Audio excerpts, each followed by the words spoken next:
కామారెడ్డి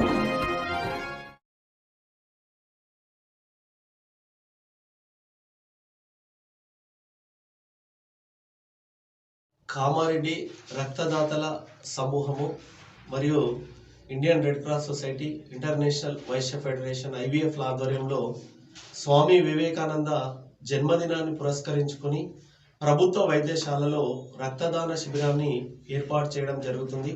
మరి ప్రభుత్వ వైద్యశాలలో రక్త నిల్వలు లేకపోవడం వల్ల పేషెంట్లు తీవ్రంగా ఇబ్బందులకు గురవుతున్నారని చెప్పి ప్రభుత్వ వైద్యశాలల మరి అధికారులు తెలియజేశారు.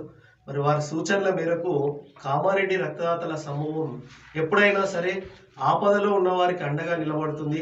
అది తలసేమియా వ్యాధి కావచ్చు, డెంగ్యూ వ్యాధి కావచ్చు, వివిధ రకాల ఆపరేషన్లు కావచ్చు, మరి అత్యవసర పరిస్థితులు కావచ్చు, ఎల్లవేళలా రక్తాన్ని అందజేస్తూ మరి ఎంతో మంది రక్తదాతల సహకారంతో ప్రాణదాతలుగా నిలవడం జరుగుతుంది. కాబట్టి మరి జనవరి 12 అంటే స్వామి వివేకానంద జయంతి. వారి స్ఫూర్తి నేటి సమాజంలో యువతలో నిలవాలనేటువంటి ఒక మంచి ఉద్దేశంతో రక్తదాన శిబిరాన్ని ఉదయం 9 గంటల నుండి మధ్యాహ్నం 12 గంటల వరకు ప్రభుత్వ వైద్యశాల కామారెడ్డిలో నిర్వహించడం జరుగుతుంది. కాబట్టి రక్తదాతలు ముందుకు వచ్చి రక్తదానం చేసి ప్రాణదాతలు కావాలని కోరుతున్నాం.